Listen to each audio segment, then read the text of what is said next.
કેમ છો વિદ્યાર્થી મિત્રો? યસ, તો બાળકો આજે થશે વિદ્યુત ભારો અને વિદ્યુત ક્ષેત્ર આ પ્રકારનો બીજો વિડિયો લેક્ચર. યસ બેટા, પ્રથમ વિડિયો લેક્ચરની અંદર આપણે વિદ્યુત ભાર વિશે પ્રાથમિક માહિતી મેળવી હતી. બરાબર, કે શું છે વિદ્યુત ભાર, રાઈટ છે. મેં તમને સમજાવ્યું હતું કે વિદ્યુત ભાર એ દળની જેમ જ પદાર્થનો એક આંતરિક ગુણધર્મ છે કે જેને કારણે પદાર્થ વિદ્યુત અને ચુંબકીય અસરો ધરાવી શકે છે. યસ, બરાબર છે બેટા. મેં ત્યારે તમને એ પણ ભણાવેલું હતું કે વિદ્યુત ભાર, ધ્યાન આપજો બાળકો, જે વિદ્યુત ભાર છે, વિદ્યુત ભાર બે પ્રકારે, યસ, વિદ્યુત ભાર બે પ્રકારે હોય છે. બરાબર, એટલે જ બેટા આપણે કહેતા કે વિદ્યુત ભાર ધ્રુવત્વ ધરાવે છે. અંગ્રેજીમાં બેટા એને કહીએ છે યસ, પોલારિટી. રાઈટ બેટા, પોલારિટી. રાઈટ, ઓકે બેટા. બે પ્રકારે વિદ્યુત ભાર ધરાવે છે અને પછી બેટા આપણે એ પણ પ્રૂવ કર્યું હતું કે તે પોઝિટિવ અને નેગેટિવ હોય છે, ધન અને ઋણ વિદ્યુત ભાર હોય છે. બરાબર, આ બધી બાબતોને આપણે ડિસ્કસ કરી હતી. અને બેટા મેં તમને એ પણ કહ્યું હતું કે યસ, જે વિદ્યુત બળ આપણે બેટા ભણ્યા છે, વિદ્યુત બળ, એ વિદ્યુત બળ બે પ્રકારે છે. તમને ખબર છે ગુરુત્વાકર્ષી બળ ફક્ત એક, આકર્ષણ. જ્યારે વિદ્યુત બળ બે પ્રકારે છે, એક છે આકર્ષણ અને બીજું છે અપાકર્ષણ. રાઈટ છે બાળકો, આકર્ષણ અને અપાકર્ષણ. તો એની પાછળનું રીઝન શું મેં તમને ત્યારે જ કહ્યું. એટલે કહી શકાય કે ભાઈ વિદ્યુત ભાર બે પ્રકાર હોવા જોઈએ. એક જેવા વિદ્યુત ભારો વચ્ચે, એક જેવા વિદ્યુત ભારો વચ્ચે અપાકર્ષણ, બરાબર, અને વિજાતીય વિદ્યુત ભારો વચ્ચે, વિજાતીય વિદ્યુત ભારો વચ્ચે આકર્ષણ હોય છે. સમજાઈ ગયું? બરાબર. એટલે બે ધન અથવા તો બે ઋણ છે તો અપાકર્ષણ, એક ધન એક ઋણ છે તો આકર્ષણ. આ બધી બાબતો એકદમ બેઝિક હતી, જેની ચર્ચા આપણે ફર્સ્ટ પાર્ટની અંદર આપણે જોઈ હતી. બરાબર.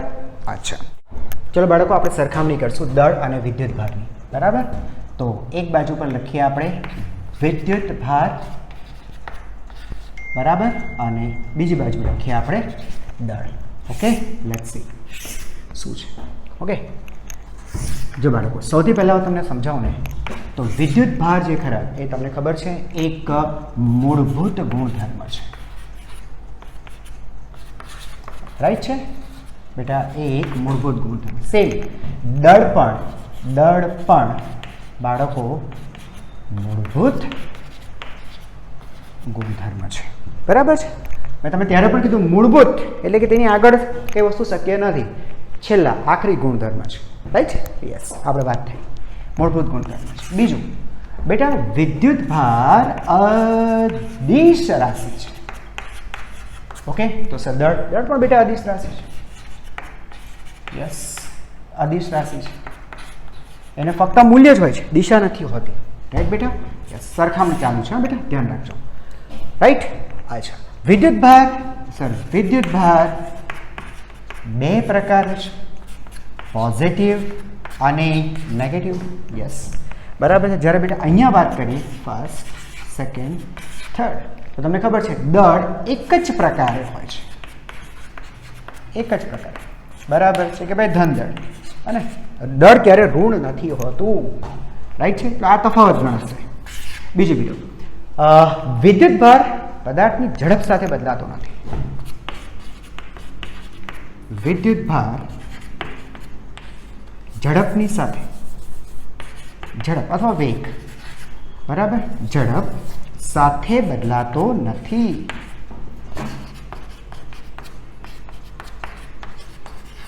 બરાબર. તમારી પાસે વિદ્યુત ભાર છે, બરાબર, અને તમે સમજો કે કોઈક વ્હીકલ, એવું કોઈ વાહન કે જે બહુ મોટા વેગથી ગતિ કરતું હોય, બરાબર છે, એની અંદર તમે વિદ્યુત ભાર લઈને બેસી જાઓ તો પણ વિદ્યુત ભારને કંઈ ફરક નહીં પડે, એનું મૂલ્ય એઝ ઇટ ઇઝ જળવાઈ રહેશે. બરાબર. તો નંબર 4 ની વાત કરી તો દળ બેટા વેગ પર આધારિત છે. દળ, ઝડપ અથવા તો બેટા વેગ સાથે બદલાય છે. તમને ખબર હોય તો બેટા વી વેગથી ગતિ કરતા, સૂત્ર જો આવડતું હોય તો, વી વેગથી ગતિ કરતા પદાર્થ નું દળ. તો સૂત્ર બને બેટા m is equal to m not under root of 1 minus v square by c square. આ સૂત્ર છે બેટા, આ યાદ રાખવું પડશે. m is equal to m0 upon under root of 1 minus v square by c square. Sir આમાં કંઈ સમજાયું નહીં. ચાલો આ વસ્તુને આપણે બહુ વિગત સમજીએ. અહીં આપણે સ્પેસ બનાવીએ. સાંભળજો બેટા, એમ તો તમને ખબર પડી ગઈ. એમ શું છે? v વેગથી ગતિ કરતા પદાર્થનું દળ. v વેગથી ગતિ, કોઈ પદાર્થ છે, આ પદાર્થ છે જે v વેગથી ગતિ કરે છે, બરાબર, તો ત્યારે તેનું દળ છે m. m0 શું છે બેટા? m0 એ એકચ્યુઅલી છે બેટા સ્થિર દળ. સ્થિર દળ એટલે પદાર્થ સ્થિર હોય તેવી સ્થિતિમાં તેનું દળ, રાઈટ. અને સર v શું છે? મેં તમને કીધું v વેગથી, એટલે v એ પદાર્થનો વેગ છે. સર c શું છે? c ખ્યાલ હશે તમને બેટા, શૂન્યાવકાશમાં પ્રકાશનો વેગ. પ્રકાશનો વેગ જે તમને ખબર છે બહુ મોટી વેલ્યુ છે, 3 × 10⁸ મીટર પર સેકન્ડ. આટલા વેગથી ગતિ કરે છે, બરાબર છે. હવે સામાન્ય રીતે છે ને બેટા એવું હોય કે પદાર્થ ગતિમાં હોય ને, વ્યવહારિકની વાત કરું છું, તો વ્યવહારમાં શું પદાર્થ ગતિમાં હોય તો એ શું હોય બેટા? 2 મીટર પર સેકન્ડ, 5 મીટર પર સેકન્ડ વેગથી ગતિ કરતું હોય. તો આ સૂત્રની અંદર અહીંયા ધ્યાન આપજો, m is equal to m not under root of 1 minus v square by c square. તો v ની વેલ્યુ બેટા વ્યવહારમાં હોય, કોઈ પણ પદાર્થ ગતિ કરતો હોય તો કેવી હોય બેટા? 2 મીટર પર સેકન્ડ હોય, 5 મીટર પર સેકન્ડ હોય, આવા વેગથી ગતિ કરતો હોય, બરાબર. હવે નીચે જો c કેટલો મોટો વેલ્યુ છે, બહુ મોટી વેલ્યુ છે, 3 × 10⁸. એટલે બેટા છે ને સામાન્ય રીતે છે ને v છે ને, v એ c ની સરખામણીમાં અવગણ્ય છે. v અવગણ્ય છે એટલે આ છે ને ઓલમોસ્ટ 0 છે. આ ગુણોત્તર અંશ તમારો ઓલમોસ્ટ 0, આની સરખામણીમાં 0 છે. એટલે આ ગુણોત્તર લગભગ કંઈ છે જ નહીં. તો કંઈ નહીં વધે તો 1 - 0 એટલે 1 અને 1 નું વર્ગમૂળ 1. એટલે આ m અને m નોટ બધું સરખું જ હોય, બરાબર. એટલે એવું કંઈ ન હોય કે પદાર્થ ગતિમાં હોય તો તેનું દળ બદલાઈ જતું હશે. એ લગભગ સમાન છે પણ વ્યવહારમાં. હવે તમે વિચારો કે આ જે v છે એ 2 મીટર 5 મીટર પર સેકન્ડ એમ નહીં, પણ v બહુ મોટો હોય, બરાબર છે. આ પ્રકાશના વેગ જેવા વેગથી ગતિ કરતો હોય તો એવી સ્થિતિમાં બરાબર છે દળમાં થોડા ઘણા પણ ચેન્જીસ થશે. કેવા ચેન્જીસ? બરાબર, હું તમને સમજાવું. સમજે બેટા? ધ્યાન આપજો. સમજો કે પદાર્થ છે બેટા, એ પદાર્થ v is equal two c/2 વેગથી ગતિ કરે છે. c/2 વેગથી ગતિ કરે છે. તો અહીંયા બેટા તમે c/2 મૂકો તો શું થાય? m is equal to m not under root of 1 minus, જો બેટા v ની જગ્યાએ લખીએ c/2 એટલે c/2 તેનો વર્ગ એટલે m not upon under root of 1 minus શું લખશો બેટા? c સ્ક્વેર બાય 4 અને છેદમાં c સ્ક્વેર કેન્સલ, બરાબર. એટલે આ થશે m not upon under root of 1 minus 1/4, બરાબર. એટલે 4 - 1 3/4, બરાબર. એટલે બેટા તમે એને વર્ગમૂળમાં છે તમે આ રીતે લખી શકશો. √3/4 છે એનું વર્ગમૂળ તેને 2. જો બેટા 2/√3 હે ને, 2/√3 એટલે m ની વેલ્યુ m નોટ કરતા તો વધી બેટા. જો આ શું છે બેટા? આ શું છે? આ ફાઇનલી બેટા m છે ને, આ શું છે? m છે. જો આ રહે m છે. m is equal 2/√3 into m not. તો m ની વેલ્યુ m નોટ કરતા કંઈક તો વધી, પણ એના માટે તમારે કેટલા વેગથી ગતિ કરવી પડે? c/2. એટલે c એટલે પ્રકાશના વેગ ને નોંધપાત્ર વેગ હોય એવા વેગથી તમારે ગતિ કરવી પડે. એટલે c ના ક્રમમાં, આઈ મીન ટુ સે c ના ક્રમમાં જો તમે ગતિ કરતા હોય તો નો ડાઉટ તમારું થોડું દળ વધે. એકચ્યુઅલી આઇન્સ્ટાઈન બેટા એવું કહે છે, આઇન્સ્ટાઈન એવું કહે છે કે કોઈ પણ પદાર્થ ખૂબ મોટા વેગથી, કોઈ પણ પદાર્થ બેટા ખૂબ મોટા વેગથી જ્યારે ગતિ કરે ને તો એની જે ઉર્જા છે, એકચ્યુઅલી ગતિ ઉર્જા, એનું રૂપાંતર બેટા દળમાં થાય છે. તમે આઇન્સ્ટાઈનને બેટા શીખ્યા હશો, હે ને? તમે બેટા આઇન્સ્ટાઈને શીખ્યા હશો. આઇન્સ્ટાઈન આપણને કહે છે, જોજો બેટા ધ્યાન આપજો, હે ને? આઇન્સ્ટાઈન બેટા એમ કહે છે આપણને કે દળ અને ઉર્જા એનું રૂપાંતરણ, પરસ્પર રૂપાંતરણ શક્ય છે. દળનું રૂપાંતર ઉર્જામાં, ઉર્જાનું રૂપાંતર દળમાં થાય છે. તમે પેલું સૂત્ર પેલા જાણતા હશો, E is equal two Δmc². અને અહીંયા c તો પેલું એ જ છે, શૂન્યાવકાશમાં પ્રકાશનો વેગ તો છે ને બેટા. જો આ Δm દળને સમતુલ્ય તમે કેટલી ઉર્જા તો કે આટલી ઉર્જા હોય, બરાબર છે? સમજાય છે? રાઈટ બેટા? અથવા તો તમારી પાસે કોઈ ઉર્જા છે, ઉર્જાને c² વડે ભાગો તો તે ઉર્જાને સમતુલ્ય તમને દળ મળે. એટલે તમે જે દોડો છો એ જે ઉર્જા છે તેને સમતુલ્ય દળ ડેલ્ટા એમ થયું. તો તમારું દળ જે હતું સ્થિર દળ m નોટ હતું તેની અંદર બેટા આ ડેલ્ટા એમ ઉમેરાઈ જશે એટલે તમારું દળ થયું m, કે જે m ની વેલ્યુ m નોટ કરતાં વધારે છે. બરાબર, ખ્યાલ આવી ગયો. એટલે ઇન્સર્ટ હું તમને એ સમજાવવા માંગતો હતો કે હા, દળ જે ખરું એ દળ એ વેગ સાથે બદલાય છે, આ વેગ સાથે બદલાય છે. પણ બેટા વિદ્યુત ભારને એવું નથી. વિદ્યુત ભાર ભલે ગતિમાં ગમે એટલા મોટા વેગથી ગતિ કરતો હોય પણ તેનો વિદ્યુત ભારનું મૂલ્ય નથી બદલાતું. તો આ બે વચ્ચે તફાવત થયો. ખબર પડી કે બાળકો? યસ. ઓકે, તો આગળનો મુદ્દો લખીએ બેટા આપણે.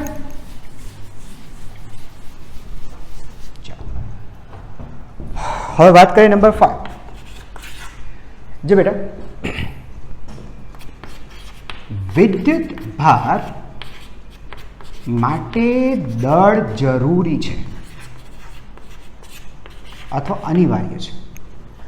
વસ્તુ દળ હશે તો વસ્તુ પર વિદ્યુત ભાર મૂકી શકાશે. બરાબર છે? એટલે કે વિદ્યુત ભાર માટે દળ જરૂરી છે, દળ અનિવાર્ય છે. દાખલા તરીકે હું તમને કહું ઇલેક્ટ્રોનનો વિદ્યુત ભાર, તો ઇલેક્ટ્રોન બરાબર છે, બહુ સૂક્ષ્મ કણ છે પણ એને દળ છે, ઇલેક્ટ્રોન દળ છે. હું તમે લખું બેટા, ઇલેક્ટ્રોનનું દળ હોય છે, માસ ઓફ ઇલેક્ટ્રોન છે 9.1 × 10⁻31 kg, જે છે બહુ ઓછું છે પણ છે.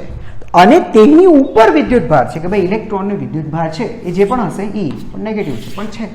પણ આ વિદ્યુત ભાર શાના માટે છે? કારણ કે ઇલેક્ટ્રોનને દળ છે. તો વસ્તુ દળ હોવી જોઈએ, વસ્તુ પર દળ હશે તો તેની પર વિદ્યુત ભાર આવશે. દળ વગર વિદ્યુત ભાર શક્ય નથી. બરાબર, હું એમ કહેવા માંગુ છું, દળ એ મીન્સ માટે જરૂરી છે, બસ ઇનફ છે. તમે ખ્યાલ આવી ગયો હશે, વિદ્યુત ભાર માટે દળ જરૂરી છે, દળ વગર તે શક્ય નથી. વસ્તુ પર દળ હોશે, દળની ઉપર. હવે તમે એમ કહો પ્રોટોન પર ધન વિદ્યુત ભાર છે, તો પ્રોટોન પોતે પણ એક દળ છે. બરાબર, એનું પ્રોટોનના દળનું મૂલ્ય પણ લખી દો બેટા, એ કંઈક છે 1.67 × 10⁻27 kg, આવું કંઈક છે. રાઈટ, 1.67 × 10⁻27 kg, બહુ ઓછું છે પણ દળ છે અને તેની ઉપર વિદ્યુત ભાર છે. એટલે દળ હોવું જોઈએ તો જ તેની પર વિદ્યુત ભાર શક્ય બની શકે. જ્યારે બેટા દળની વાત કરીએ બરાબર છે, દળ એ વિદ્યુત ભારથી સ્વતંત્ર છે, વિદ્યુત ભાર પર આધારિત નથી. વિદ્યુત ભાર પર આધારિત નથી. બરાબર, એટલે વસ્તુ પર દળ છે તો તેની ઉપર વિદ્યુત ભાર હોવો જ જોઈએ એવું જરૂરી નથી. હા, પણ વસ્તુ પર વિદ્યુત ભાર છે તો 100% તેની પર દળ છે. મારા વાક્ય તમને સમજાય બેટા? વસ્તુ પર દળ છે તો તેની પર વિદ્યુત ભાર હોય જ એવું જરૂરી નથી, પણ વસ્તુ પર વિદ્યુત ભાર છે એનો મતલબ કે દળ તો છે. બરાબર, તો સર તો પછી આના બંનેને સર આપણે કમ્બાઈન કરીએ, આને બંનેને આપણે કમ્બાઈન કરીએ, સમજાય છે? તો સર એવું લખી શકાય ને કે વિદ્યુત ભાર એ દળનો ગુણધર્મ છે. વિદ્યુત ભાર એ દળનું ગુણધર્મ છે. દળ તો હોવું જોઈએ. બોલો, સમજાઈ ગયું? યસ. તો બેટા આટલી બાબત ઇનફ છે. રાઈટ, તમારે દળ અને વિદ્યુત ભાર ની સરખામણી માટે આટલા મુદ્દા ઇનફ છે. આટલું જાણો તો પૂરતું છે. રાઈટ છે? ઓકે, યસ, લખી લો. ચાલો બાળકો, હવે આપણે ભણશું ઇલેક્ટ્રોસ્કોપ. ધ્યાન આપજો બાળકો.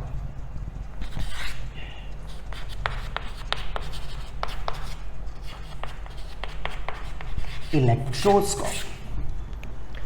ઓકે, ચાલો બેટા, કોઈ પણ વસ્તુ પર વિદ્યુત ભાર છે કે નહીં, બરાબર, એટલે કે વિદ્યુત ભારનું અસ્તિત્વ પારખવા માટે વપરાતું એકદમ સાદી રચના. ઓકે, તો વપરાતી આ સાદી રચનાને કહેવામાં આવે છે ઇલેક્ટ્રોસ્કોપ. બરાબર, ચાલો પહેલાં આપણે રચના તૈયાર કરીએ કે ઇલેક્ટ્રોસ્કોપ કઈ રીતે હોય છે. બરાબર,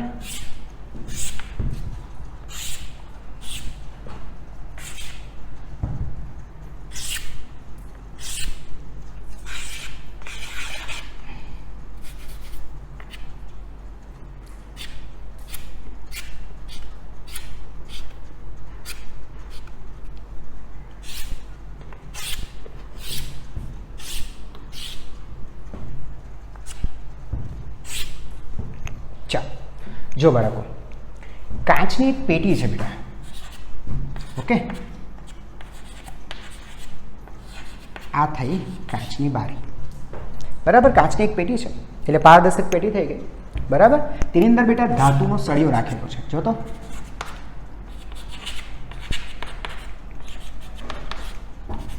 યસ, ધાતુનો સળિયો છે. આ સળિયાના ઉપરના છે ધાતુનો એક ગોળો છે, ધાતુનો એક ગોળો છે, રાઈટ બેટા. અને આ નીચેની બાજુએ, આ સળિયાના નીચેના છેડે પર અહીંયા સોનાના વરખ રાખેલા છે બેટા,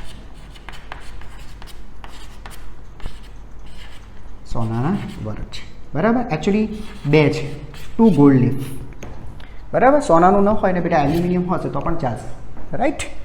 2 વરખ રાખેલા છે. અને આ બેટા કંઈ નથી, એક રબર છે, કોઈ અવાહક છે, જેમાંથી આ ઉપર તો બધી ગ્લાસ વિન્ડો છે બેટા, આ ગ્લાસ બધી વિન્ડો છે, 6 વિન્ડો હશે ઉપર, 4 5 અને નીચે, બરાબર. આ રીતના વિન્ડો હશે, બરાબર. જો બેટા આ રીતે બનાવી શકાય, આ રીતે, રાઈટ છે ને. એટલે 6 વિન્ડો હશે, ઉપર એક રબર કેપ રાખી છે, રબર કેપમાંથી આ સળિયો અંદરથી પાસ કરે છે. બસ બેટા આટલી સિમ્પલ સી એવી રચના છે ઇલેક્ટ્રોસ્કોપ, બરાબર. હવે બેટા એ જોઈએ આ ઇલેક્ટ્રોસ્કોપ કઈ રીતે કાર્ય કરે છે, રાઈટ. ચાલો આ બેટા ખાલી સળિયાવાળો જે પાર્ટ છે ને એને આપણે લઈ લઈએ. તો બેટા આ સળિયો નીચે પેલી ગોલ્ડ લીફ, આ રીતના બેટા 2 લીફ છે, 2 પાંદડા જે કહો તે, રાઈટ બેટા. અને ઉપરની બાજુ ધાતુનો સળિયો છે, બરાબર. શરૂઆતમાં બેટા છે ને આ આખી રચના વિદ્યુતની દ્રષ્ટિએ તટસ્થ છે, એટલે આની પર કોઈ વિદ્યુતભાર નથી. વિદ્યુતભાર ન હોવો એનો અર્થ થાય એની ઉપર જેટલો ધન વિદ્યુતભાર છે તેટલો જ તેની ઉપર ઋણ વિદ્યુતભાર છે, બરાબર. કંઈક આ રીતે જો સાંભળો બેટા,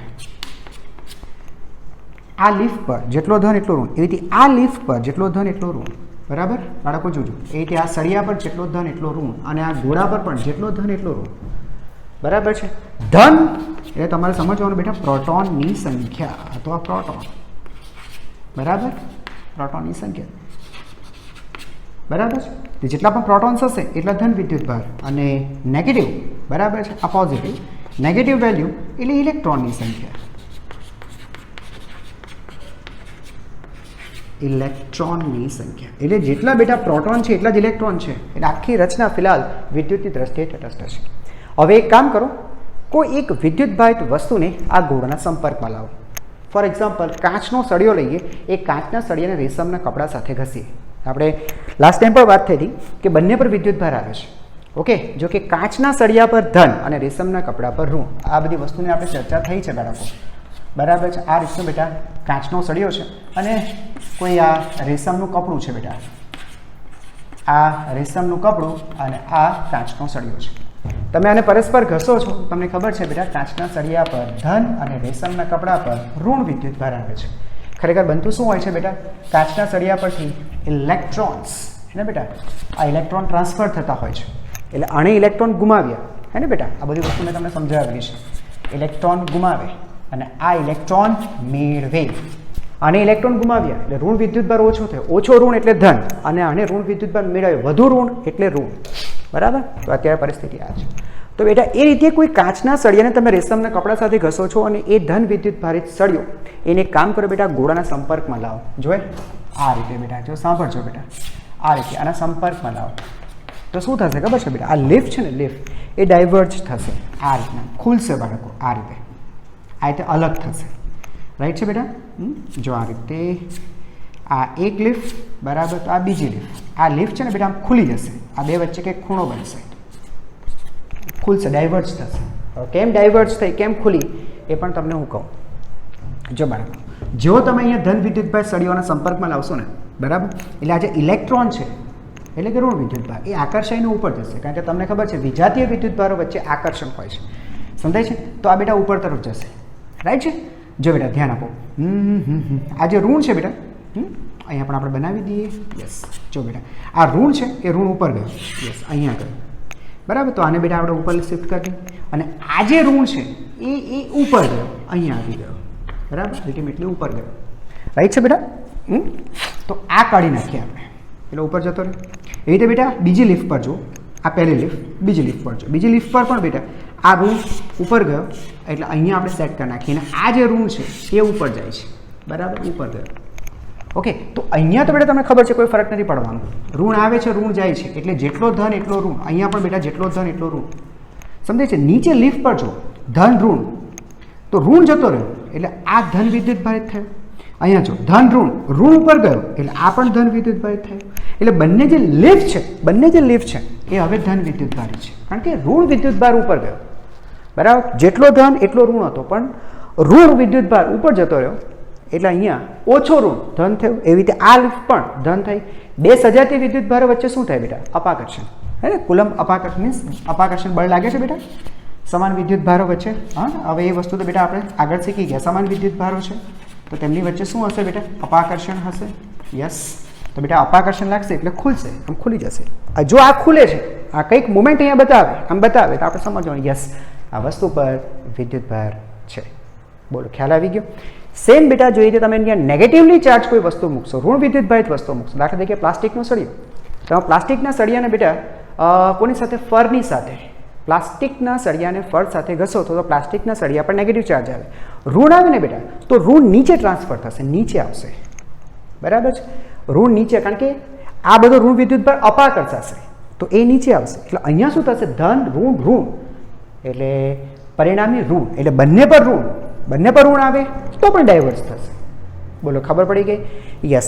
મૂવ કોણ થતા હોય છે? કોણ ચલન પામતા હોય? હલન ચલન કોની થતી? કોણ ગતિશીલ છે? તો ખાલી ઋણ. હા, એટલે ભૂલ નહીં કરતા. બરાબર છે? હું ક્યાં લખું? અહીંયા લખું છું. બરાબર છે? સાંભળજો બાળકો, આ બહુ અગત્યનું છે. ગતિશીલ કોણ છે? તો ગતિશીલ ફક્ત ઋણ વિદ્યુત ભાર. ગતિશીલ ફક્ત ઋણ વિદ્યુત ભાર. બરાબર, બહુ અગત્યનું પરિણામ છે. ગતિશીલ ફક્ત ઋણ વિદ્યુત ભાર. બરાબર, જો અહીંયાથી પણ ઋણ વિદ્યુત ભાર, આ કેસમાં ઋણ વિદ્યુત ભાર ઉપર જાય છે તો ઋણ વિદ્યુત ભારિત વસ્તુ હશે તો ઋણ વિદ્યુત ભાર નીચે આવશે. રાઈટ? સમજાય છે? એટલે બંને લીફ સમાન પ્રકારના વિદ્યુત ભાર મેળવે છે, એટલા માટે તેમની વચ્ચે અપાકર્ષણ થાય છે. અને આ જેટલું ખુલે ને બેટા એ ખૂણા પરથી આપણને વિદ્યુત ભારના જથ્થાનું માપ પણ મળે. બરાબર છે? આ પણ અગત્યનું છે કે ખૂણાના માપ પરથી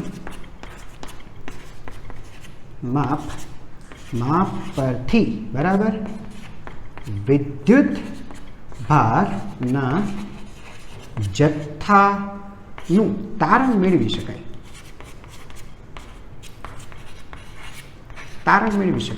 કઈ રીતે? જે બેટા જો વધારે ખુલે તો આપણે કહેવાનું કે સર આની પર વધારે વિદ્યુત ભાર આવ્યો છે.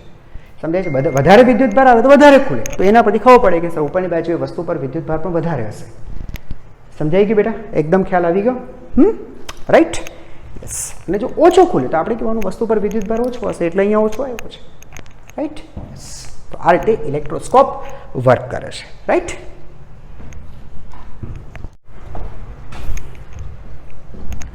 નેક્સ્ટ બચ્ચા પાર્ટી, હવે આપણે ભણીએ વાહકો અને અવાહકો.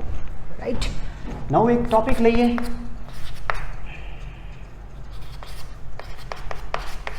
વાહકો અને અવાહકો. Right?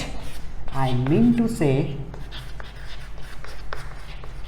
conductors and insulators. Right બેટા?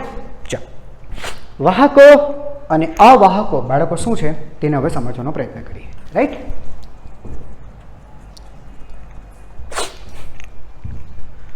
જો બાળકો, એક સિમ્પલ આપણે એક પ્રયોગ કરીએ. સમજો આપણે એક કામ કરીએ, પ્લાસ્ટિકનો જે સળિયો છે એ પ્લાસ્ટિકના સળિયાને આપણે ફર સાથે ઘસીએ અને પ્લાસ્ટિકના સળિયાને ઋણ વિદ્યુત ભારિત કરીએ. ચાલો, ઓકે. તો આ બેટા ઋણ વિદ્યુત ભારિત થાય. ઓકે, આ બરાબર. તો આપણી પાસે બેટા પ્લાસ્ટિકનો સળિયો છે.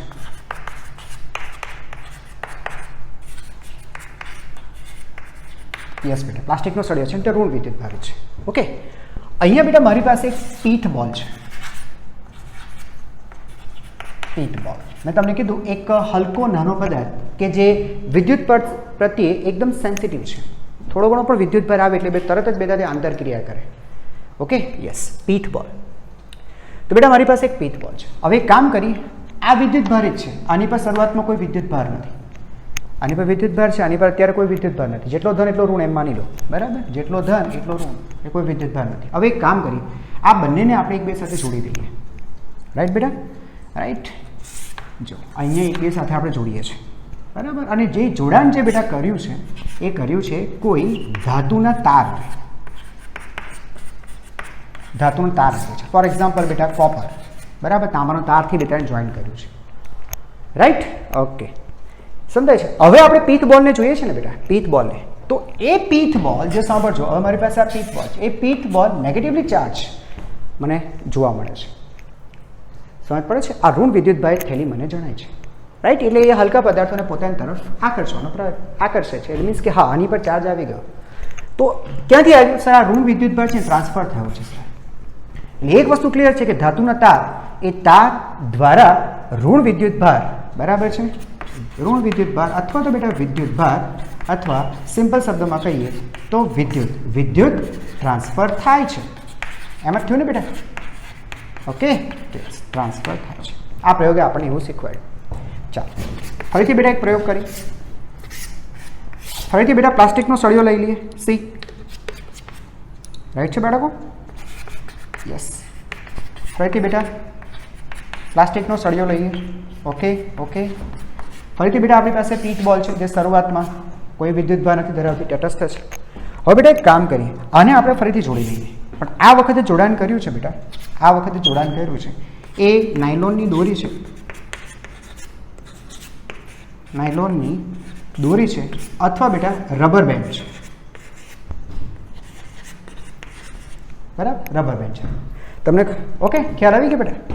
અને પછી બેટા આપણે પીચ બોલને ચેક કરીએ છીએ ને, પીચ બોલને ચેક કરીએ છીએ તો સર બેટા એ પીચ બોલ કોઈ પણ પ્રકારની આંતરક્રિયા, એટલે કોઈને હલકા પદાર્થનો પોતાની તરફ આકર્ષતો નથી. એટલે હવે આની પર વિદ્યુતભાર નથી, બરાબર છે.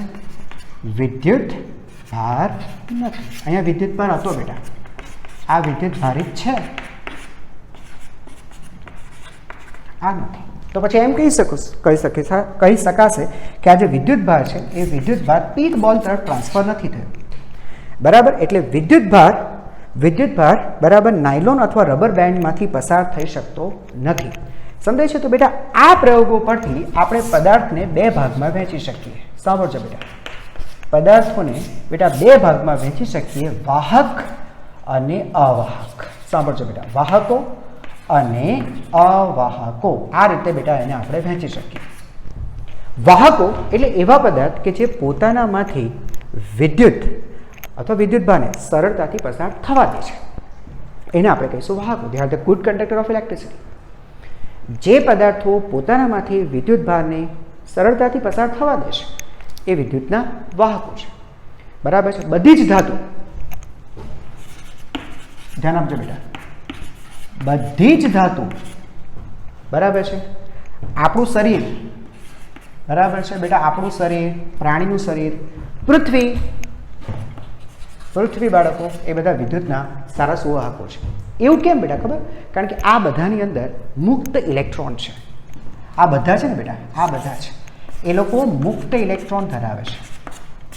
મુક્ત ઇલેક્ટ્રોન. ધાતુઓની વાત કરું તો ધાતુઓની અંદર ફ્રી ઇલેક્ટ્રોન્સ હોય, ઇલેક્ટ્રોન અંદર ફ્રી જ હોય, સમજાય છે. અને તે ગતિ કરવા માટે મુક્ત છે, ગતિ કરે છે. અને ગતિ કરે એટલે પ્રભાર રચાય. એમ કહે કે જો વિદ્યુતભાર ટ્રાન્સફર થયો છે, બરાબર છે. યસ. તો એને આપણે કહીશું વિદ્યુતના વાહકો. હવે તમે લોકો જુઓ બેટા કે કાચ છે, કાગળ છે, પ્લાસ્ટિક છે, રબર છે, બરાબર છે, પોર્સેલિન છે,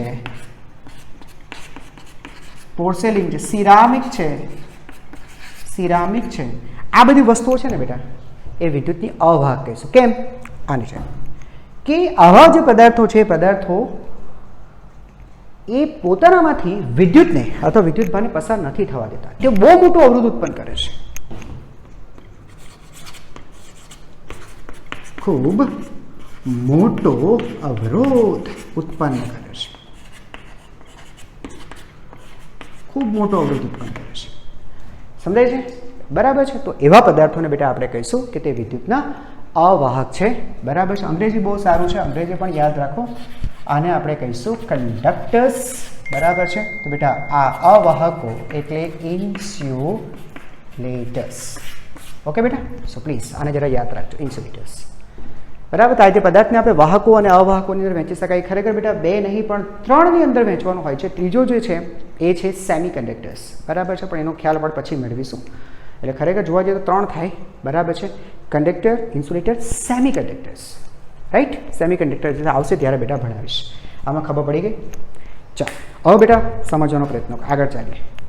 તમે જો બેટા, આપણે છે ને સૂકા વાળની અંદર કાંસકો ફેરવીએ ને, બરાબર છે, તો તમને ખબર છે વાળ અને કાંસકા બંને વિદ્યુતભારિત થતા હોય છે.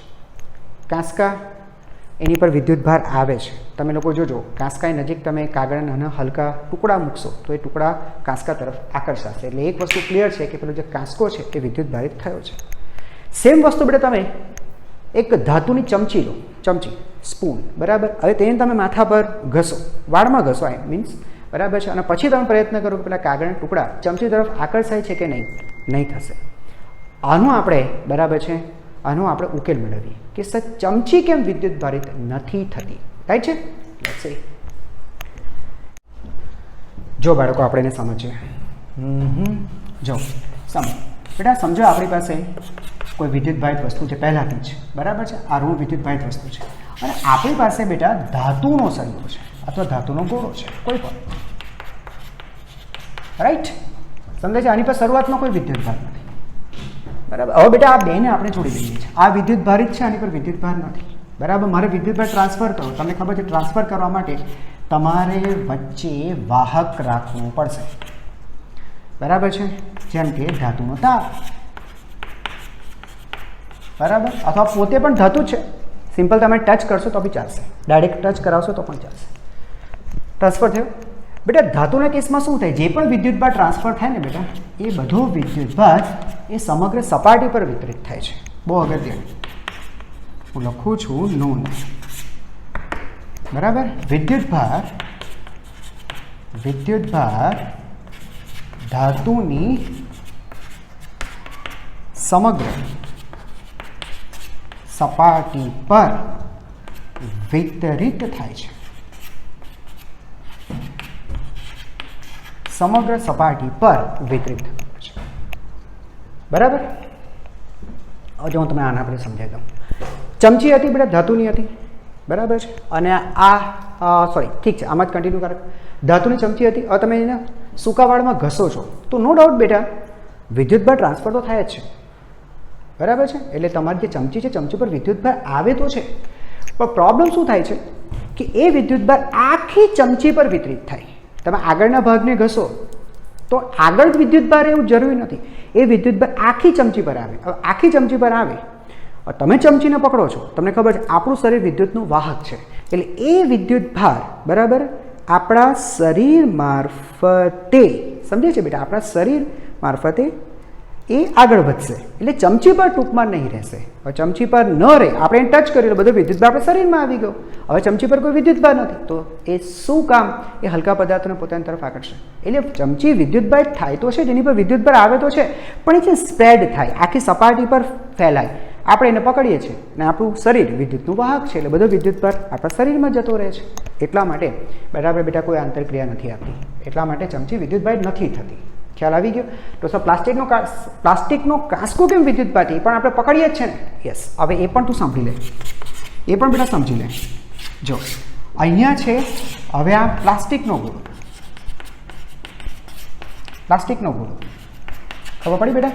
પ્લાસ્ટિક એટલે કહેવાનો મતલબ કે અવાહક. કાંસકો બેટા, બરાબર, ગોળો અથવા કાંસકો, અવાહક. યસ, અવાહક. હવે બેટા તમે આ ઋણ વિદ્યુતભાર ટ્રાન્સફર કરો છો, ચાલો ઠીક છે, બરાબર. તો આની પર ઋણ વિદ્યુતભાર આવશે, પણ એ વિદ્યુતભાર, જો સાંભળજો બેટા, આ રીતે નહીં, આ રીતે નહીં, આ રીતે નહીં બાળકો. અહીંયા શું થશે ખબર? બરાબર, જે ભાગના સંપર્કમાં હશે ને બેટા, એટલા ભાગ પર જ એ મર્યાદિત રહેશે. વિદ્યુતભાર ગતિ નથી કરતો બેટા, આટલામાં જ રહેશે, આટલામાં જ રહેશે, આટલા પાર્ટમાં છે, બરાબર છે? સમજાય છે? તો આગળની જેમ આના માટે પણ નોંધ લખું છું, નોંધ, બરાબર છે. તો વિદ્યુતભાર અવાહકોના કિસ્સામાં, અવાહકોના કિસ્સામાં જે ભાગ વિદ્યુત ભારિત વસ્તુના સંપર્કમાં આવે છે, રાઈટ બેટા, સંપર્કમાં આવે છે તે ભાગ પૂરતો જ મર્યાદિત રહે છે. બોલો બેટા, ખ્યાલ આવી ગયો? એટલે વિદ્યુતભાર અહીંયા જ રહેશે. હવે તમે અહીંયાથી કદાચ હોલ્ડ પણ કરી અને પકડી પણ રાખ્યું હોય, સાંભળને, પેલો પ્લાસ્ટિકનો કાંસકો તમે સૂકા વાળમાં ઘસો છો તો જે ભાગ ઘસાય છે વિદ્યુતભાર ત્યાં જ છે, બરાબર. તમે અહીંથી પકડી રાખેલું, હોલ્ડ કરેલું હોય, તમે બરાબર એના સંપર્કમાં છો, પણ વિદ્યુતભાર તમારી તરફ આગળ જ નથી વધતો ને, એ વિતરિત થતો જ નથી, આગળ વિતરિત થતો હતો. આ તો તે ભાગ પૂરતો જ મર્યાદિત છે. તે જ ભાગ ધન વિદ્યુતભાર મીન્સ કે વિદ્યુતભાર છે. તમે અહીંયા પકડશો કોઈ ફરક જ નથી પડતો. એટલા માટે બરાબર છે, તે હલકી વસ્તુને પોતાની તરફ આકર્ષે છે. સમજાય કે વાત બરાબર? એકદમ ક્લિયર? રાઈટ. બાળકો, હવે આપણે ભણશું ગ્રાઉન્ડિંગ અથવા તો અર્થિંગ.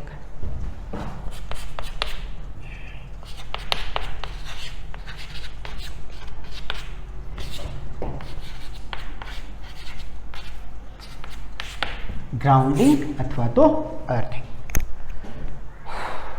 જો બેટા, કોઈ પણ વિદ્યુતભારિત વસ્તુ છે, સમજો બેટા, આ વસ્તુ વિદ્યુતભારિત છે, આ રીતની છે, બરાબર. આની પર એક વિદ્યુતભાર છે, સમજાય ગયું? હવે વિદ્યુતભારિત વસ્તુને પૃથ્વીના સંપર્કમાં લાવવામાં આવે. આ બેટા પૃથ્વી છે,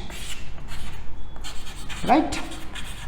હવે વિદ્યુતભારિત વસ્તુને પૃથ્વીના સંપર્કમાં લાવવામાં આવે, સીધું ટચ કરાવ્યું તો પણ ચાલશે, અથવા તો કોઈ ધાતુના તાર દ્વારા સંપર્કમાં લાવો. આ બેટા ધાતુનો તાર, બરાબર, સંપર્કમાં લાવો તો બને છે શું બાળકો? આ જે વિદ્યુત ભાર છે એ વિદ્યુત ભાર પૃથ્વીમાં જતો રહે છે આ ધાતુના તાર મારફતે. તારમાં ગતિ કરે એટલે ક્ષણિક પ્રવાહ જ છે, એમાં કોઈ નામ એ તો કહી શકાય, એક મોમેન્ટરી કરંટ, ક્ષણિક પ્રવાહ બનશે, બરાબર. એ જ્યાં સુધી ગતિ કરશે ત્યાં સુધી પ્રવાહ બનશે, ક્ષણિક પ્રવાહ રચાશે, પછી બધો વિદ્યુત ભાર જમીનમાં જતો રહેશે. એટલે આ હવે તટસ્થ થઈ જશે. હવે આની પર વિદ્યુત ભાર નહીં રહે, મીન્સ વધારાનો વિદ્યુત ભાર નહીં રહે, તટસ્થ થઈ જશે. તો વસ્તુ અને પૃથ્વી વચ્ચે વિદ્યુત ભારની ટ્રાન્સફર થવાની જે આ પ્રક્રિયા છે એને આપણે કહીએ છીએ બેટા ગ્રાઉન્ડિંગ અથવા તો અર્થિંગ. સમજાય છે? હવે તમે મને કહેશો, સર શું તમે રમાડો છો યાર, ધન વિદ્યુત ભાર થોડી ગતિશીલ છે. તમે મને વારંવાર કહેતા હતા સર ઋણ વિદ્યુત ભાર જ ગતિશીલ હોય છે. એક મિનિટ, સાચું છે તો હું લખું છું, ધન વિદ્યુત ભાર, સાંભળજો બેટા, ધન વિદ્યુત ભાર અથવા તો પ્રોટોન ગતિ કરતા નથી. યસ, મેં તમને કીધું જ છે ગતિ કરતા નથી, અને હું સાચો છું. તમને ખબર છે આ જે પ્રોટોન છે એ પ્રોટોન તો ન્યુક્લિયસમાં છે. યસ બાળકો, પ્રોટોન ન્યુક્લિયસમાં છે, અને ન્યુક્લિયસમાં તમને મેં શીખવાડેલું હતું બેટા સ્ટ્રોંગ ન્યુક્લિયર બળથી જોડાયેલા છે, જબરજસ્ત. એ ગતિ કરતા જ નથી, ફક્ત ઋણ વિદ્યુત ભાર અથવા તો ઇલેક્ટ્રોન જ ગતિશીલ છે, એ જ ગતિશીલ છે. તો સર તમે કઈ રીતે કહી શકો આ ધન વિદ્યુત ભાર ગતિ કરી ગયો? નહીં બેટા, એવી રીતે નહીં હોય. જ્યાં સુધી વાત પૃથ્વીની છે ને બેટા, પૃથ્વીની અંદર અનંત સંખ્યામાં ઇલેક્ટ્રોન રહેલા છે. આ પૃથ્વીની વાત કરીએ ને બેટા, ઇલેક્ટ્રોન અનંત સંખ્યામાં છે, સમજવા જેવું છે. અનંત સંખ્યામાં બહુ બધા ઇલેક્ટ્રોન છે આની અંદર. તો થાય છે શું બેટા ખબર? ખરેખર ઋણ વિદ્યુત ભાર પૃથ્વીમાં નથી જતો, પણ ઇલેક્ટ્રોન જે ખરા, જો બેટા બતાવું છું તમને, ધ્યાન આપજો. પૃથ્વીમાં રહેલા ઇલેક્ટ્રોન આ તાર મારફતે બેટા ગતિ કરીને પદાર્થ પર આવશે. ઋણ વિદ્યુત ભાર બેટા ધન વિદ્યુત ભારના સંપર્કમાં આવે તો ન્યુટ્રલ થઈ જશે. હવે આની પર વિદ્યુત ભાર કેટલો? કોઈ વિદ્યુત ભાર નહીં, જેટલો ધન એટલો ઋણ. તો કહી શકાય તટસ્થ. ખરેખર ગતિશીલ કોણ છે? ઇલેક્ટ્રોન. પણ પહેલા ધન હતો અને હવે ધન નથી રહ્યો એમ કહી શકાય. તો આપણે એમ કે ધન વિદ્યુત ભાર ટ્રાન્સફર થયો, બાકી ખોટું છે. ધન વિદ્યુત ભાર ગતિશીલ નથી, ઇલેક્ટ્રોન ટ્રાન્સફર થતા હોય છે. એવી રીતે કદાચ બેટા ઋણ વિદ્યુત ભારિત પદાર્થ હોય એમ પણ બને ને સર, વસ્તુ પહેલાથી ઋણ વિદ્યુત ભારિત છે અને તમે આ પદાર્થને પૃથ્વીના સંપર્કમાં લાવો તો શું થાય ખબર? પૃથ્વીમાંથી ઇલેક્ટ્રોન નહીં આવે. હા બેટા, અહીંયા છે ને ઇલેક્ટ્રોન ગતિ કરશે અને જમીનમાં આવશે, પૃથ્વીમાં આવશે, આમ આવશે, મતલબમાં ગતિશીલ ઇલેક્ટ્રોન છે અને ફરીથી આ વસ્તુ તટસ્થ થઈ જશે. બોલો, ખબર પડી ગઈ? આ બાબતને કહેવામાં આવે છે બેટા ગ્રાઉન્ડિંગ, અર્થિંગ. તો કે પદાર્થ અને પૃથ્વી વચ્ચે જે વિદ્યુત ભારની જે આપ લે થાય છે, થાય ને બેટા, આ આપે છે એને લઈ લે છે, સમજાય છે? તો એ ટ્રાન્સફરને આપણે કહીએ છીએ અર્થિંગ, બરાબર? અને બેટા અર્થિંગ જે ખરી એ અર્થિંગ એ આપણી સેફટી માટે ખૂબ જરૂરી છે. હવે તમને સમજાવું અર્થિંગ કયા પર્પઝથી બેટા આપણે યુઝ કરતા હોઈએ છીએ, બરાબર છે? સમજો. હા, સામાન્ય આપણે શું કરતા હોઈએ છીએ બેટા, હું સમજો. જમીનની અંદર ખાડો ખોદીને એક મોટી, બરાબર, મોટી ધાતુની તકતી બેટા અંદર દાટી દેવામાં આવે. હવે તે તકતી સાથે અથવા તે તકતીમાંથી ધાતુનો એક જાડો તાર કાઢવામાં આવે છે અને એ તાર આપણું જે મેઇન સપ્લાય છે, વિદ્યુતનું જ્યાં સપ્લાય આવે છે આપણું, બરાબર છે, ત્યાં રાખવામાં આવે છે, બરાબર છે? હવે સાંભળો બેટા, બરાબર, તો એ તાર ક્યાં આવી ગયો? સપ્લાય સુધી આવી ગયો. હવે એ તારને બેટા આપણે લઈ આવીએ છીએ આપણા મકાન સુધી, ઘરમાં લઈ આવીએ, બરાબર? એ જે ચાર અર્થિંગ જે આપણે નીચે મીન્સ કે જમીનમાં જે પ્લેટ દાટેલી છે તેની સાથે એ તાર જોડાયેલો છે, રાઈટ છે બેટા? બરાબર છે. હવે આપણે શું કરીએ છીએ, મારી વાતને સાંભળો. તો નીચેથી છે ને બેટા 3 વાયર આવ્યા છે, બરાબર? એક મિનિટ સાફ કરી નાખીએ પહેલાં આપણે. જો બાળકો, ખરેખર નીચેથી છે 3 વાયર આવે છે, બરાબર છે? તમે જોયું હશે કે પેલું જે મોટું 15 એમ્પિયરની જે મોટો પ્લગ હોય ને બેટા, એ પ્લગમાં તમે છે ને આવા 3 સોકેટ જોયા હશો. આ છે, બરાબર છે? એક જ મિનિટ, હા, આ રીતે આપણે જોયા હશે, રાઈટ? હે ને? તમે જે પેલું બોર્ડ હોય, સ્વિચ બોર્ડ હોય, સ્વિચ બોર્ડ ઉપર બેટા આ રીતે તમે એક સોકેટ જોયું હશે, 15 એમ્પિયરનું હશે, તો આ રીતે મોટો સોકેટ તમે જોયું હશે. ઓકે, સામાન્ય રીતે 2 પણ હોય, પણ 3 આપણે રાખ્યો છે અહીંયા, બરાબર? તો બેટા આ જે 2 જે નીચેથી જે વાયર આવ્યા છે ને, આ 2 વાયર જે આવે છે ને, આ 1 અને 2 વાયર, બરાબર છે? તેમાં એકને કહેવાય છે લાઈવ, એકને કહેવાય છે ન્યુટ્રલ. આ 2 વાયર શું કરે ખબર બેટા? પાવર લાવવાનું કામ કરે. જે વિદ્યુત પાવર છે એ પાવર લાવવાનું કામ કરે. એટલે શું બેટા, એક પાવર લઈ આવે અને બીજો લઈ જાય, કારણ કે આમ છે ને બંધ પરિપથ થવો જોઈએ. એક લાવે, એક લઈ જાય. આમ બંધ પરિપથ થાય ને બેટા તો જ પ્રવાહ રચાય. છોડો તૂટી જાય, હે ને, તો પરિપથ પૂર્ણ ન થાય તો પ્રવાહ ન રચાય. એટલે એક લઈ આવે. તમે લોકો સામાન્ય રીતે છે ને 2 વાયર તો હોય જ, રાઈટ? ત્રીજો એક્સ્ટ્રા વાયર શાના માટે છે પછી તમે સમજો. એક લઈ આવે અને એક લઈ જાય, આમ બંધ પરિપથ થવો જોઈએ. ત્રીજો વાયર પણ સાથે હોય ને તો એ ત્રીજો વાયર આ છે બેટા, અર્થિંગ માટેનો છે.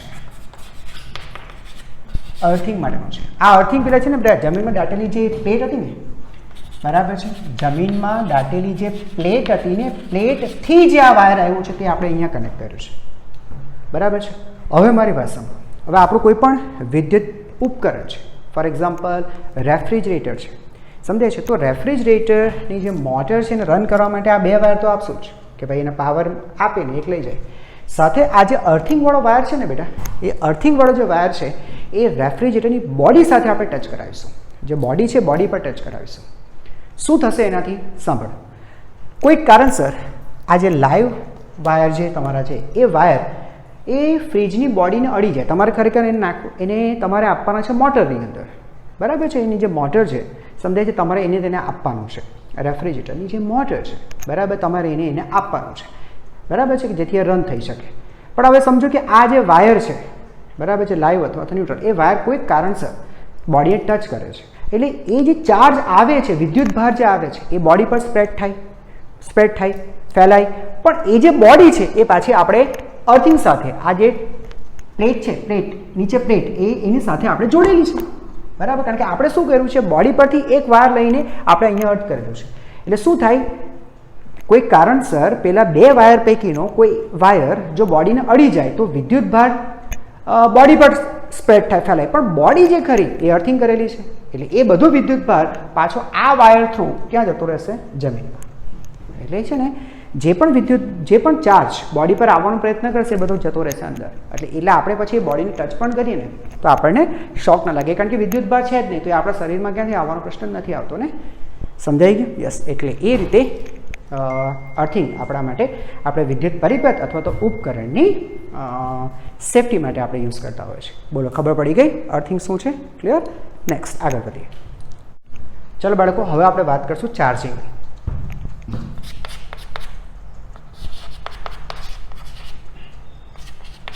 ચાર્જિંગ, બરાબર, એટલે કે વિદ્યુત ભારિત કરવું, વસ્તુને વિદ્યુત ભારિત કરવું.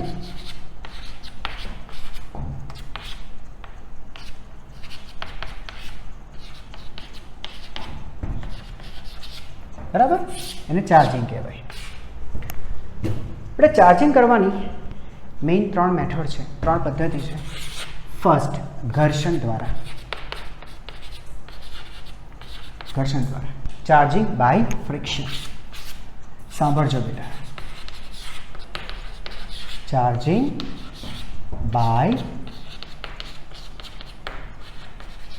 ફ્રિક્શન. ઓકે, જોજો બેટા, ઘર્ષણ દ્વારા વસ્તુને બેટા તમને છે ને આ બધી વસ્તુ આપણે શીખી ગયા છે. તમે જોયું કે બે યોગ્ય વસ્તુને આપણે પરસ્પર ઘસીએ છીએ તો બંને પર વિદ્યુત ભાર આવે છે. અને ઘસવાથી શા માટે વિદ્યુત ભાર આવે છે બેટા, બધી વસ્તુઓને આપણે બહુ વ્યવસ્થિત અભ્યાસ કર્યો છે. જો બેટા તમને એક એક્ઝામ્પલથી સમજાવું, જે આપણે બહુ સામાન્ય થઈ ગયું છે બેટા.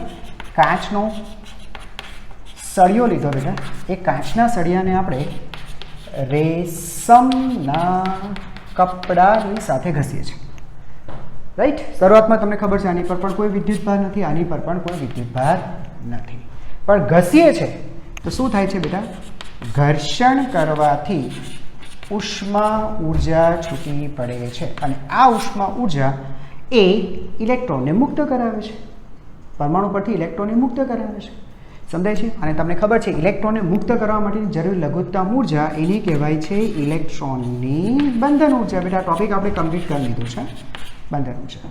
હવે તમે જ અહીંયા ઉર્જા છૂટી પડી બેટા, આ જે પણ ઉષ્મા ઉર્જા જે કહો એ ઉષ્મા છૂટી પડે એ આ બંધન ઉર્જા જેટલી કે તેના કરતાં વધારે હોય તો ઇલેક્ટ્રોન મુક્ત થઈ જ જવાનું છે, મુક્ત થઈ જશે, થઈ જશે. યસ, બરાબર. આ તમને મેં કીધું હતું ઇલેક્ટ્રોનની બંધન ઉર્જાની વાત કરીએ બેટા તો કાચની બંધન ઉર્જા બરાબર છે એ રેશમના કપડાની સરખામણીમાં ઓછી છે. એટલે ઇલેક્ટ્રોન બેટા અહીંયાથી શિફ્ટ છૂટા પડી ગયા છે અને એ ટ્રાન્સફર થયા ક્યાં, રેશમના કપડા તરફ. કોણ ટ્રાન્સફર થયા બાળકો, કોણ ટ્રાન્સફર થયા? સર ઇલેક્ટ્રોન ટ્રાન્સફર થયા. ઇલેક્ટ્રોન એટલે ઋણ વિદ્યુતભાર ટ્રાન્સફર થયો. તો આની પરથી આ ઋણ વિદ્યુતભાર ટ્રાન્સફર થઈ ગયો, બરાબર છે. તો આને ઇલેક્ટ્રોન એટલે ઋણ વિદ્યુતભાર ગુમાવ્યો એટલે બેટા આ ધન વિદ્યુતભાર બની ગયો, પોઝિટિવ થઈ ગયો. અને આને ઇલેક્ટ્રોન મેળવ્યા વધારાનો ઋણ વિદ્યુતભાર એટલે સર આ ઋણ વિદ્યુતભાર થઈ ગયો. બોલો, સમજાઈ ગઈ બેટા? સિમ્પલ વસ્તુ છે. શરૂઆતમાં બેટા આની પર કોઈ વિદ્યુતભાર નથી, એમ વિચારી દો. શરૂઆતમાં કોઈ વિદ્યુતભાર નથી, બરાબર છે. તો બેટા લખી શકાય તો બરાબર છે કાચના સળિયા પર, કાચના સળિયા પર જેટલો ધન વિદ્યુતભાર, જેટલો ધન વિદ્યુતભાર આવે રેશમના કપડા પર, રેશમના કપડા પર તેટલું જ ઋણ વિદ્યુતભાર આવે, બરાબર. ચાલો, મતલબમાં વસ્તુ પર વિદ્યુતભાર આવી ગયો ને, બસ વસ્તુને આ રીતે વિદ્યુતભારિત કરી શકાય, ઘસી. ક્લિયર થઈ ગઈ? હવે જો બાળકો સાંભળો બેટા, વસ્તુને એકબીજા સાથે ઘસીએ છીએ, બે યોગ્ય વસ્તુને જ્યારે એકબીજા સાથે ઘસીએ છીએ ત્યારે તમને ખબર છે ઋણ વિદ્યુતભાર ટ્રાન્સફર થતો હોય છે, એક વસ્તુ પરથી બીજી વસ્તુ પર ટ્રાન્સફર થાય. તો સર વિદ્યુતભાર એટલે ઇલેક્ટ્રોન ટ્રાન્સફર થાય તો દળમાં પણ થોડો ઘણો ફેરફાર થતો હશે. જો બેટા ટ્રાન્સફર થતા ઇલેક્ટ્રોનની સંખ્યા છે ને, એટલે જે સંખ્યા વસ્તુમાં હોય ને એના કરતાં બહુ જ ઓછી સંખ્યા, ખૂબ ઓછી સંખ્યામાં ઇલેક્ટ્રોન ટ્રાન્સફર થતા હોય છે. સમજાય છે? પણ ટ્રાન્સફર થાય છે. ટ્રાન્સફર થાય એટલે આપણે કહું ઇલેક્ટ્રોન સાથે દળ સંકળાયેલો છે તો કંઈક દળમાં પણ ફેરફાર થયો હશે. એક મિનિટ હું તમને સમજાવવાનો પ્રયત્ન કરું બેટા, સમજો. ચાલો, આ છે બેટા આપણો કાચનો સળિયો અને આ તરફ માની લો બેટા રેશમ, રેશમનું કપડું, બરાબર છે. સમજો, મેં તમને શું કીધું બેટા, ઘસો છો એટલે ઇલેક્ટ્રોન ટ્રાન્સફર થાય છે. આજે ટ્રાન્સફર થતા ઇલેક્ટ્રોનની સંખ્યા, બરાબર છે, ધ્યાન આપજો. શું કહેવા માંગુ છું, ધ્યાન આપજો બેટા. ટ્રાન્સફર થતા ઇલેક્ટ્રોનની સંખ્યા ખૂબ જ ઓછી હોય છે, ખૂબ જ ઓછી હોય છે, નો ડાઉટ, બરાબર છે. ખૂબ જ ઓછી એટલે કોની સરખામણી? વસ્તુમાં જેટલા ઇલેક્ટ્રોન તેની સંખ્યા સંખ્યા પદાર્થમાં રહેલા ઇલેક્ટ્રોનની સરખામણી, બરાબર, સોરી, સરખામણીમાં બેટા ખૂબ જ ઓછી હોય છે પણ ટ્રાન્સફર થાય છે, સમજાય છે? તો બેટા આને ઇલેક્ટ્રોન ગુમાવ્યા, અરે યાર આ ઇલેક્ટ્રોન ગુમાવે છે અને આ ઇલેક્ટ્રોન મેળવે છે, તો પછી એને કહેવાય છે આને દળ ગુમાવે છે અને આ દળ મેળવે છે. સીધી વસ્તુ છે. એટલે દળમાં સૂક્ષ્મ ફેરફાર તો થાય છે, એક વસ્તુ ક્લિયર છે. ઓકે, તો બેટા પદાર્થના દળમાં થતો સૂક્ષ્મ ફેરફાર, તો બેટાનું સૂત્ર આ રીતે લખી શકાય, ડેલ્ટા એમ, જે પણ ફેરફાર થયો છે તે delta M is equal to એક ઇલેક્ટ્રોનનું દળ ગુણ્યા ટ્રાન્સફર થયેલા ઇલેક્ટ્રોનની સંખ્યા, આ રીતે લખી શકાય. બરાબર બેટા, સમજાઈ ગયું? લખીએ આપણે, જ્યાં me ઇલેક્ટ્રોનનું દળ, એકનું દળ, અને n એટલે બેટા ટ્રાન્સફર થતા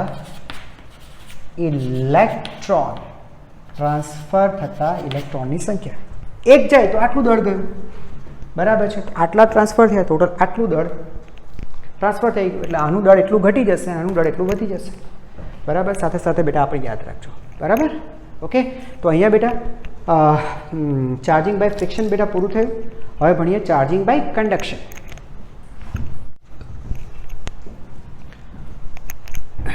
ચાલો બાળકો, હવે આપણે સેકન્ડ જોઈએ. સંપર્ક દ્વારા ચાર્જિંગ અથવા ચાર્જિંગ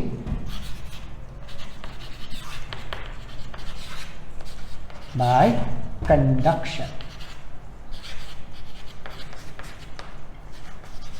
ઓકે બેટા, ચાર્જિંગ બાય કન્ડક્શન, સંપર્ક દ્વારા. ચાલો, આ પણ બેટા આપણે ઓલરેડી બધું શીખી ગયા છે, સમજો. હવે બેટા સમજો, આ વસ્તુ ચાર્જ છે, એટલે આની પર પહેલાંથી વિદ્યુતભાર છે.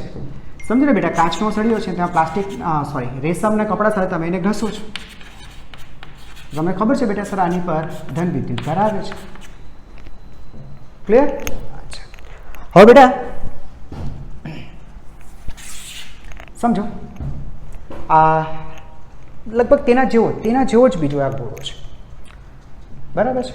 એટલે આ એ, આ બી, બરાબર? બે ગોળા એક જેવા છે, એક જેવા વિચાર. હવે એક જેવા, બરાબર, તેનો અર્થ થાય એક તો સાઇઝમાં પણ અને બીજું બેટા દ્રવ્યમાં પણ. આ કાચનો છે તો બેટા આ પણ કાચનો હોવો જોઈએ, બરાબર? આની જેટલી ત્રિજ્યા છે એટલી ત્રિજ્યા આની પણ હોવી જોઈએ, સાઇઝ પણ સેમ હોય, દ્રવ્યમાં પણ સેમ છે, એવું છે. આની પર બેટા વિદ્યુતભાર છે, યસ છે, સમજો વિદ્યુતભાર ક્યુ છે, રાઈટ? જ્યારે આની પર કોઈ વિદ્યુતભાર નથી, ઝીરો છે. હવે બેટા એકબીજાના સંપર્કમાં લાવીને આપણે અલગ કરીએ છીએ, જો કંઈક આ રીતે આ સંપર્કમાં લાવીએ આપણે બેટા, બરાબર? એ અને બીને સંપર્કમાં લાવીએ અને બેટા પછી તેને આપણે અલગ કરો, આ રીતે અલગ કરી દો. વચ્ચે વાયર મૂકીને, કોઈ ધાતુનો તાર મૂકીને પછી પણ એને અલગ કરીએ તો પણ ચાલશે, સીધા સંપર્કમાં ન લાવવું હોય તો, બરાબર? અલગ કરશું તો બેટા ખબર પડે છે કે હવે એ પરનો વિદ્યુતભાર Q/2 અને બી પરનો વિદ્યુતભાર Q/2 થાય છે.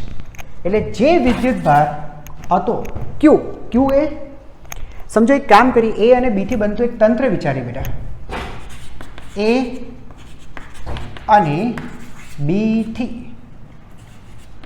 બનતું તંત્ર વિચારીએ બેટા, બનતું એક તંત્ર વિચારીએ, બરાબર છે? તો આ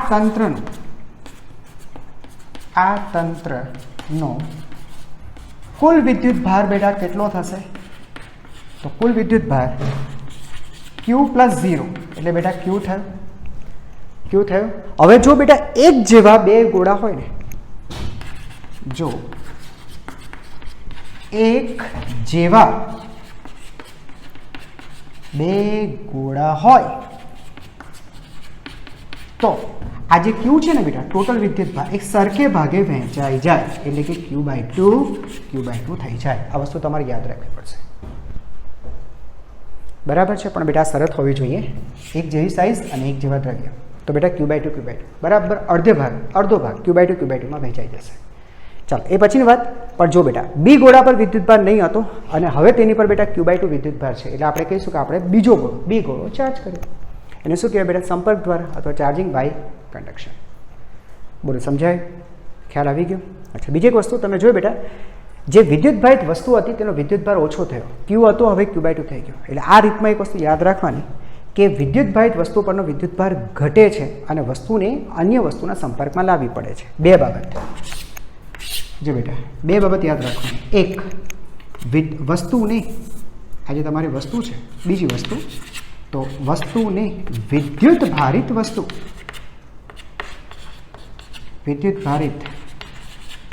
વસ્તુના સંપર્કમાં લાવવો પડે. પહેલાં તો આ વસ્તુ ધ્યાન રાખો. બીજું, વિદ્યુતભારિત વસ્તુ પરનો ધ્યાન આપજો બેટા, વિદ્યુતભાર ઘટે છે. આ બે વસ્તુ બેટા અહીંયા થઈ. ખ્યાલ આવી ગયો? આગળ વધીએ. ના બાળકો, એક વસ્તુ બીજી, અહીંયા બે ગોળાઓ એક જેવા બે ગોળાઓ હતા. સર એક જેવા ન હોય, એક નાનો અને એક મોટો હોય, બરાબર છે. તો એ કિસ્સામાં શું થાય? શું કુલ વિદ્યુતભાર સરખે ભાગે વહેંચાશે? તેવું નથી. બરાબર. તો સર એવા કિસ્સામાં શું કરશું આપણે? એના માટે થોડુંક વેઇટ કરો બેટા. સેકન્ડ ચેપ્ટરની અંદર આપણે એ વસ્તુ પણ આપણે ભણશું. બરાબર છે. ના ફાઇનલી હવે વિદ્યુતભારનું પ્રેરણ. Okay,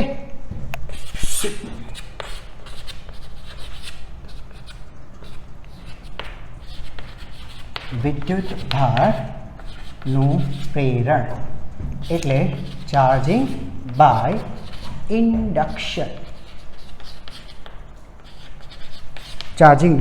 induction. વિદ્યુતભારનું પ્રેરણ. બરાબર છે. ચાલો બેટા, હવે આને પણ આપણે બરાબર સમજી લઈએ. જી બેટા, મારી પાસે એક સમજો કે ધાતુનો ગોળો છે બેટા. ચાલો ઠીક, ધાતુનો ગોળો છે. આ ગોળા પર બેટા શરૂઆતમાં કોઈ વિદ્યુતભાર નથી. બરાબર. એટલે આઈ મીન ટુ સે, જેટલો બેટા આની પર ધન વિદ્યુતભાર છે એટલો જ તેની પર ઋણ વિદ્યુતભાર છે. એટલે પ્રોટોન અને ઇલેક્ટ્રોનની સંખ્યા સેમ છે. હવે બેટા એક કામ કરીએ આપણે, આને આપણે મૂકી દઈએ એક સ્ટેન્ડ ઉપર. બરાબર. આ રીતે સ્ટેન્ડ ઉપર આપણે મૂકી દઈએ છીએ આપણે. બરાબર. આ સ્ટેન્ડ અવાહક સ્ટેન્ડ છે.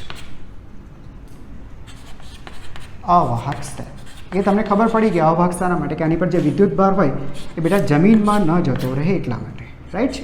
એ તમે લોકોને ખ્યાલ આવી ગયો હશે. રાઈટ છે બાળકો? યસ, અવાહક સ્ટેન્ડ પર મૂક્યો છે. હવે એક કામ કરો બાળકો, આની નજીક એક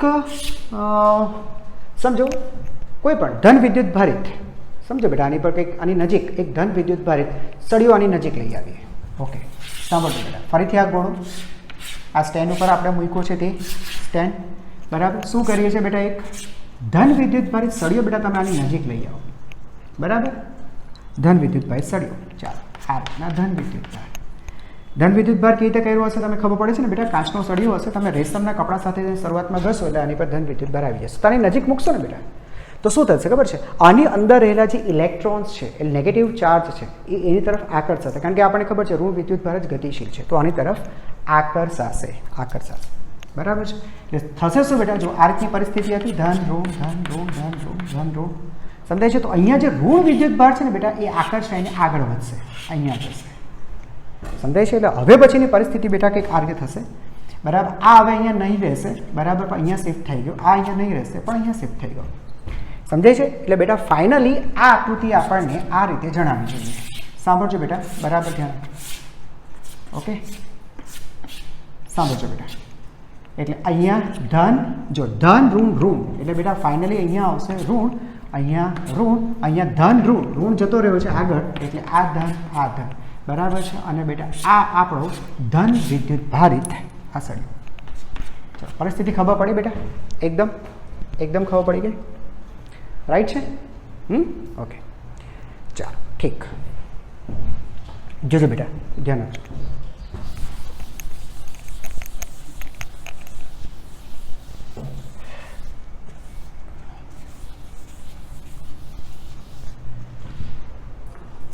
હવે એક કામ કરે બેટા, આ ગોળાનો જમણી બાજુ છે જ્યાં ત્યાં ધન વિદ્યુત ભાર છે એને બેટા આપણે અર્થિંગ કરાવીએ આપણે, બરાબર છે. એ વાળા પાર્ટને આપણે અર્થિંગ કરાવીએ. આ રીતનું છે બેટા, બરાબર. આ પેલો આપણો ધન વિદ્યુત ભારિત સળિયો, બરાબર. અહીંયા આ ઋણ વિદ્યુત ભાર, આ ધન, અને આપણે શું કરાવે બેટા? અને પૃથ્વીના સંપર્કમાં લાવીએ, બરાબર. યસ, આ બેટા ધાતુનો તાર. ધ્યાનથી જોજો, ધાતુનો તાર. શું સમજાવ્યું બેટા? આ ધન વિદ્યુત ભાર ટ્રાન્સફર થઈ જશે. ખરેખર ધન વિદ્યુત ભાર ટ્રાન્સફર નહીં થશે, પણ પૃથ્વીમાં રહેલા જે ઇલેક્ટ્રોન છે એ ઇલેક્ટ્રોન આ ભાગમાં આવશે. જો બેટા અહીંયા મળી ગયા એટલે આ શું થશે? ન્યુટ્રલ કરી નાખશે. ખ્યાલ આવી ગયો બેટા? નાવ હવે શું? ધ્યાન આપજો બાળકો.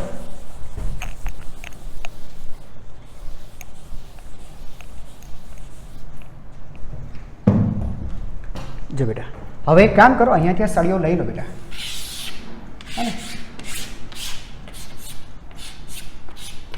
જો બેટા એને સળિયો લઈ લી એટલે આ ઋણ વિદ્યુત ભાર એક સમાન રીતે વહેંચાઈ જશે. કારણ કે આ લઈ લેશો એટલે જે આકર્ષાયેલો હતો એ એક સમાન રીતે ગોળાની અંદર વહેંચાઈ જશે, બરાબર છે. મને બોલો ગોળો કેવો થયો? હવે ઘોડો શરૂઆતમાં એની પર કોઈ વિદ્યુત ભાર હતો જ નહીં, આપણને ખબર છે. અને હવે આની પર ઋણ વિદ્યુત ભાર આવી ગયો તો શું થઈ ગયું? ચાર્જિંગ થઈ ગયું બેટા. વસ્તુ પર વિદ્યુત ભાર આવી ગયું. આને શું કહેવાય? ચાર્જિંગ બાય પ્રેરણ કહેવાશે, ચાર્જિંગ બાય ઇન્ડક્શન કહેવાશે. તમે એક વસ્તુ નોટિસ કરી કે અહીંયા આપણે વસ્તુને, આ જે વસ્તુ હતી એ વસ્તુને, જો અહીંયા ભૂલ થઈને આપણે અહીંયા ધન વિદ્યુત ભાર છે હા બેટા, સોરી, બરાબર. જો બેટા ધ્યાન આપજો, અહીંયા આપણે જે વસ્તુ હતી આ વસ્તુને આપણે વિદ્યુત ભારિત વસ્તુના સીધા સંપર્કમાં લાવવાની જરૂર નથી પડી, આપણે દૂર જ રાખીએ છીએ. યસ. તો પહેલાં તો વસ્તુ બેટા જે નોંધવાની છે એ આપણે નોંધી લઈએ. ફર્સ્ટ થિંગ, વસ્તુને વિદ્યુત ભારિત વસ્તુના સીધા સંપર્કમાં